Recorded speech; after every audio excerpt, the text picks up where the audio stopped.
Stormy says good morning. I say good morning. I have 2 weeks left in New York, and we're gonna have a day today, okay? Also, I don't know if this is like legit, but it feels so good underneath my eyes. I sleep to the side, and my eyes get squished, especially this one. This is why it looks like I have a lazy eye sometimes, because she just gets a little mushed. What are you eating? Oh my god, what are you eating? What are you eating? And I have 2 weeks left of the city, and I want to take advantage of where I live because even though I'm still gonna be in the city in July, it just won't be as accessible, and I really miss my independence and freedom and the autonomy of it all, I guess. Who doesn't? So this week and next week, I'm gonna be just doing things that I genuinely said I want to do and have thought about doing. One of them is running in public. Don't laugh, even though I'm trying to hold it in as well. Running in public is something I just genuinely don't really feel like I was put on this earth to do. There's a lot of reasons I was put on this earth, like running in public, because I know I judge other people and how they run just slightly, like, oh, like they're flinging their arms, or like, oh, they have a weird stride, or oh, like it's just more of my insecurities that comes out to project. So I just know how I am, so it's just really hard to be perceived. Um, Even though I'm fine with playing tennis, I'm fine with like going to the weight room and lifting weights. Like it's a silly thing, okay? It's more so just like my own projections, I guess, if that makes any sense. But I'm trying to beat that because I'm doing a lot of other hard shit. And I'm like, I think running in public, especially in Central Park, which is where I'm going, should be, a piece of cake. But listen, the anxiety gets the best of everyone, I guess. But it's a silly thing to fear, and that's why I'm ready to do it. Today's agenda, I'm getting ready to go to Central Park, and I'm going to run to this place called No Glue. So I'm going to start from Balto Statue and go all the way up past the Met, and past the Met is this wonderful gluten-free vegan restaurant bakery called No Glue. I've been there once, and it is the only place that has like a gluten-free chocolate almond croissant. It's so hard to find gluten-free chocolate almond croissants unless you make it from scratch, and we're not making shit over here, okay? So I'm gonna go there and give myself a treat after a run, walk back, take my time through the park maybe. It's just gonna be great. It's gonna be a beautiful morning.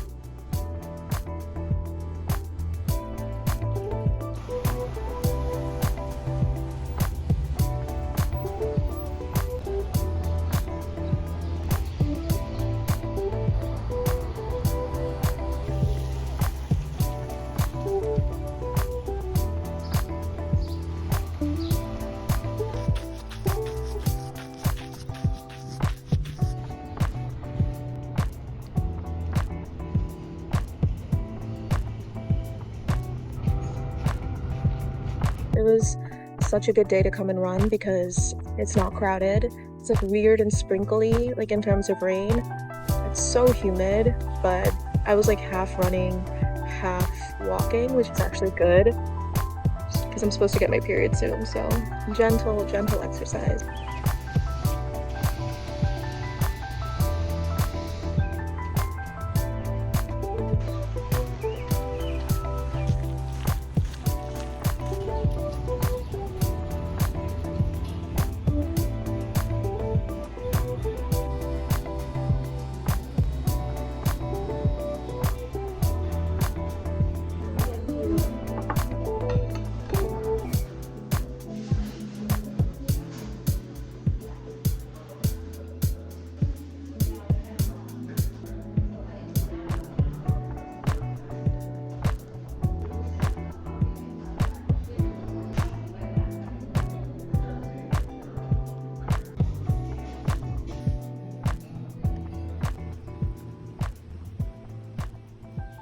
This feels like when I was in high school for gym class, we would have to pick between like an exercise, an activity, and walking was one of the options next to yoga and like frisbee and the kickball. So I would always do the walking option with my friends. And the walking is just walking to the donut shop in our town square, and we'd get a donut and then walk back, and that was gym class. And so I feel like I just recreated that because I ran slash walked to a bakery slash breakfast place, and I just sat and I ate a sweet treat and a savory treat, and now I'm walking back. So crazy. I'm doing what 14-year-old me did.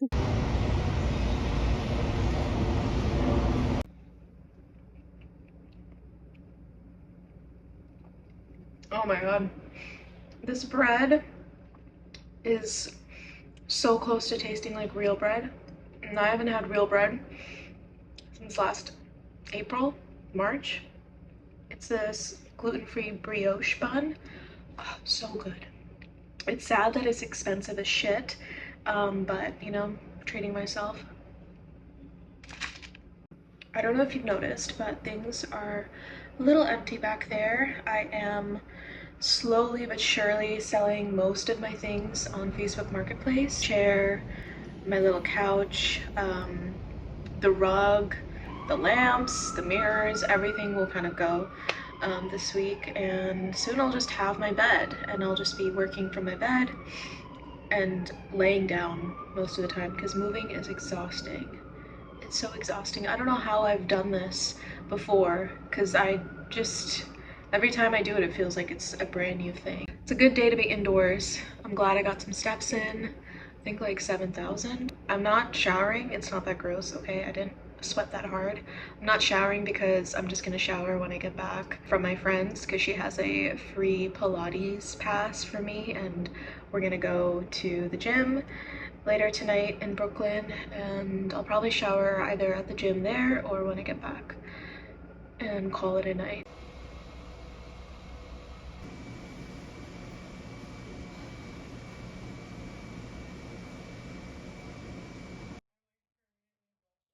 Okay, it is 6 o'clock and I'm getting ready to go to Pilates. I don't do Pilates. This is just like whenever somebody has a pass. I try to do like Move with Nicole whenever I'm taking a rest day from my TV, and Pilates is so hard. Pilates is so hard. So that being said, I don't really have a lot of Pilates clothes. I don't have like matching sets or anything. I just put on this black tank top, sports bra, and I don't, you can't see it, but I have my running shorts that I wore this morning. And my favorite new piece of clothing as of late is this Young LA windbreaker. It's so light and it's perfect for a chilly day, a rainy day, chilly day in June. That's crazy, but yeah, it's like a set, but their pants were kind of sold out, so I just decided to get this. They come in different colors. Young LA is actually my favorite brand for gym, and it is super selective in terms of what they offer on the website. There's not a lot, but the few items that I do like, they're so flattering on me, and it's pretty like good quality. The price is a little not that great, but I think it's worth it when I, you know, had an income. But this was a little treat and I haven't stopped wearing it. So cute.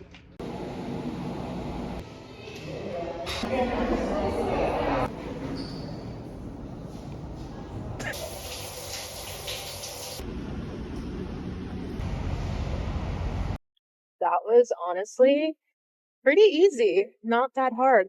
It's because I've been doing the Move with Nicole mat Pilates for a bit that it didn't feel that crazy, but definitely my hip flexors are fucked.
morning, everyone. It is a Wednesday and I am on day 1 of my period.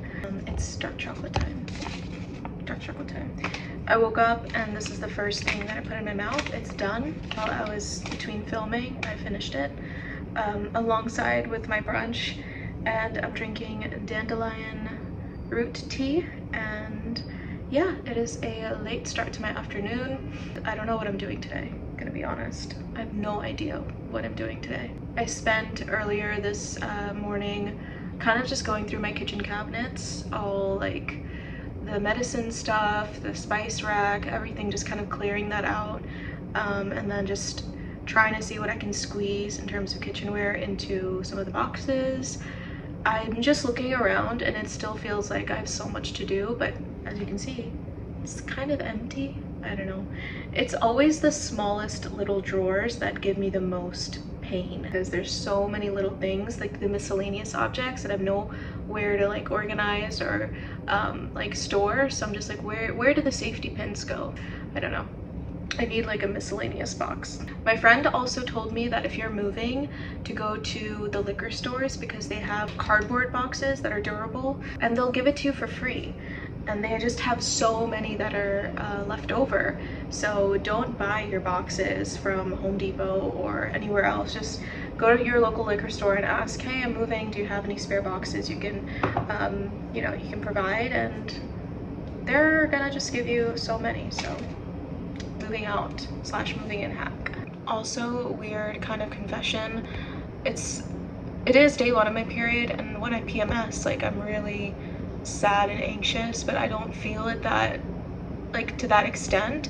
I just feel really bad about my body and my face. I put some makeup on and I put on a cute outfit, and I just feel like I can't record until I'm presentable, until I feel good about my face. So I just been feeling really ugly for like the past week, like more so than usual, and I'm like, I feel like I'm not gonna trust those emotions because that's just not true. My hormones are going through it, but if it is true, then like I'm fucked. So here I have with me the contenders, the final selection of books that I will be taking with me for a year to Spain. I know that I will be buying books there and I will be reading them there. So I didn't want to pick too many books. I think these are, this is a stack of less than 10. And some of them are books that are like evergreen, some of the books that I've read before, and they're just going to help me either with my novel or just, you know, keep me inspired. We'll begin with the first one. This one is Sidney Sheldon's Master of the Game. This is my favorite book of all time because it's so nostalgic. It's like a book that I read when I was too young, but I keep reading it, and the prose, the story, the drama of it all is so good. It's basically about, you know, like a diamond business and how one family continues perpetuating the same like cycle of trauma to the rest of the family, while also being like millionaires and doing very corrupt shit. And it's a mess. It's a mess about families, generational trauma, and just so much drama, so much tea, so much gossip. Next we have The Elements of Style. You've probably seen this in my desk tour. I'm teaching English to kids and I feel like I need to brush up on my grammar. And as I'm going to be revising my manuscript there and also working on finalizing my manuscript there, I would like to have a grammar book in handy, you know? The next book is On Solitude by Michael de Montaigne. I don't know how to say that name. When I picked it up, it seems like, you know, I'm gonna be alone. I'm gonna be alone living in New York. I'm gonna be alone living in a new country soon, and I'm like, I could use all of the wisdom and the guidance from a man like that was centuries older than me, and it feels very fitting for me to take it with me as I travel the world, or hope to. So again, could use some philosophy, could use some wisdom, could use some healing. Next up we have Stories of Your Life and Others by Ted Chiang. My friend recommended this short story collection to me because she read one of the short stories in here, and the way that she was describing the story was so cool. Some of you might not know this about me, but I love apocalyptic, science fiction, catastrophic, like dystopian is what I meant to say too. Like, it's so cool thinking about different worlds and different like paradigms. This one, I'm really not sure what it's about. Each story is different, but I do know that he also is the inspiration behind the movie Arrival, which is one of my favorite movies. If you haven't seen Arrival, oh my god, please watch it. It is so cool. All about, you know, deep linguistics and about language and the beauty of language and communication. And as a comms major, I'm gonna throw that in there, it's not a useless degree, okay? It's just how you apply it. Anyway, as a comms major, I appreciate that. Next up, we have Whereabouts by Jhumpa Lahiri. A lot of my friends tell me that I do write like her, and it's an honor to have that comparison because, I don't know, I'm still young and I don't really claim to have a signature voice or writing style because I haven't lived long enough and I haven't written long enough to even cement that. But Jhumpa Lahiri's writing style, when I read Woman Stories, her short story collection, it was very, I understood where people were coming from. It was very descriptive. Her use of imagery is super, super detailed. Excited to just take this with me and read her work.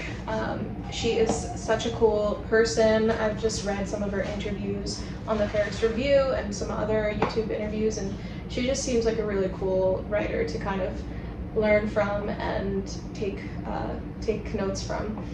The next one we have is Invisible Cities. You may have seen this in my books of 2024. I've read through this book, I've skimmed through it multiple times. This is just coming with me because it serves as inspo for my fantasy world building, for my manuscript, so this will always be here.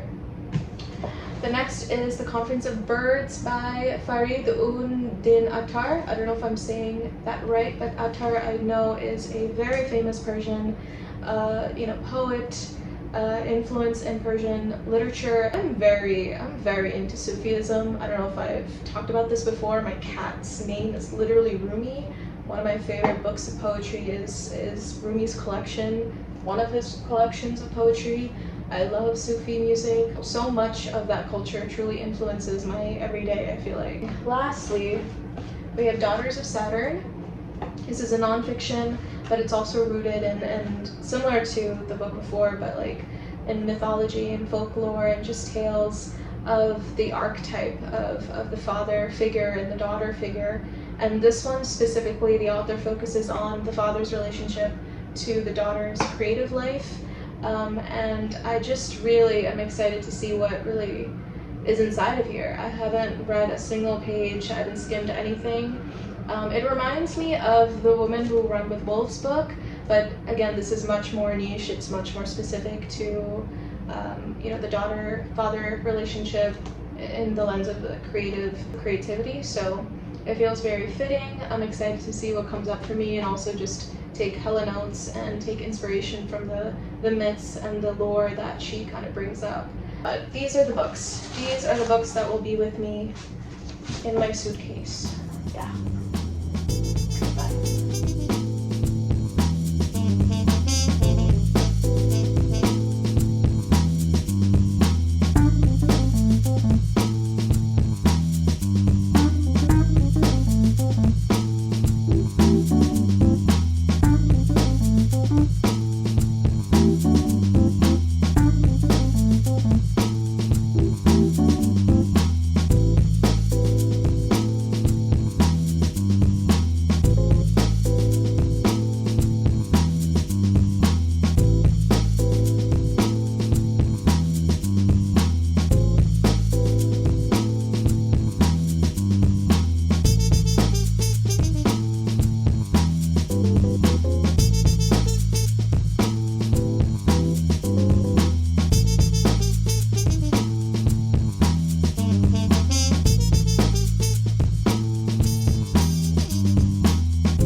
their head and they said, name Pratigna's favorite dessert of all time, you have to say mango sticky rice, okay? Like there's no other option. I love a cannoli, I love an egg custard, Portuguese egg custard tart, but the top tier dessert, my favorite, is mango sticky rice. And I did pay an obscene amount of money, a lot of money.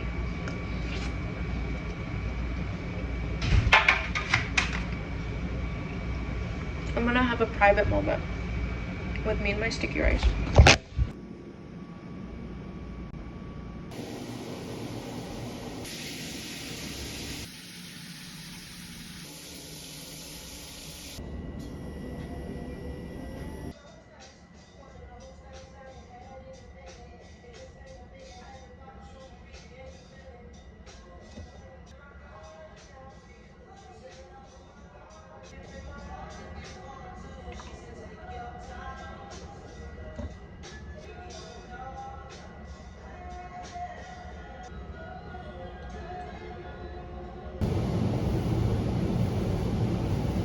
Good morning. No, it's not the morning. Good afternoon.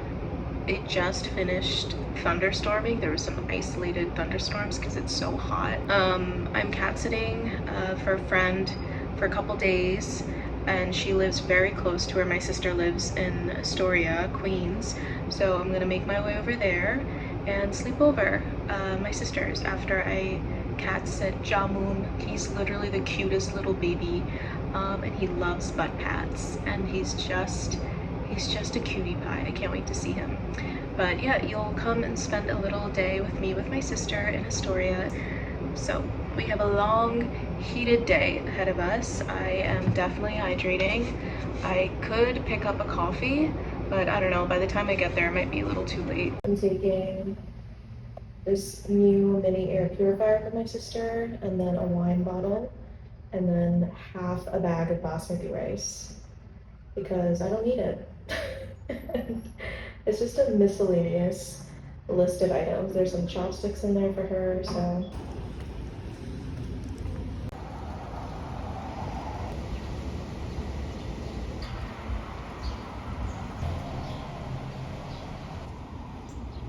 Say hi!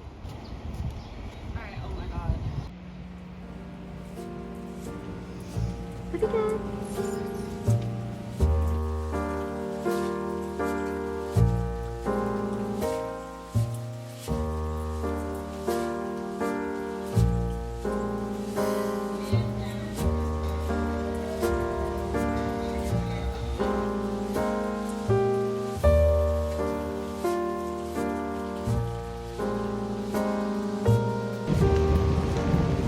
It's raining!